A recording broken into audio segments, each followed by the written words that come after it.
Binaha rin po ang ilang probinsya sa Mindanao dahil din sa hanging habagat. May naitala ring pagguho ng lupa. Balitang hatid ni Bam Alegre. Dahil sa malakas na ulan sa Zamboanga City, umabot hanggang bewang ang baha sa barangay San Jose Gusu. Gumamit ng rubber boat ang mga rescuer para ilikas ang ilang residente. Nasira naman ang ilang bahay sa coastal area dahil sa malakas na alon at hangin. 2 barko ang sumadsad sa dalampasigan ng barangay Maasin. Isang passenger vessel naman ang halos dumikit sa seawall sa RT Lim Boulevard.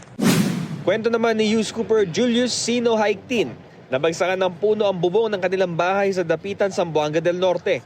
Dulot daw ito ng malakas na ulan at hangin. Ligtas naman ang kanyang pamilya. Sa Lebac, Sultan Kudarat, pinasok ng baha ang isang bahay sa barangay Purikay. Galing daw ang tubig sa umapaw na kanal. Ayon sa Lebac MDRMO, mahigit 100 pamilya na apektuhan ng baha sa 7 barangay. Sa bayan ng Kalamansig, gumuhong lupa at kahoy ang humambalang sa isang kalsada sa barangay Sabanal dahil sa patuloy na pag-ulan. Ayon sa Pag-asa, hanging habagat na nagpapaulan sa mga probinsya sa Mindanao. Bam Alegre, nagbabalita para sa GMA Integrated News.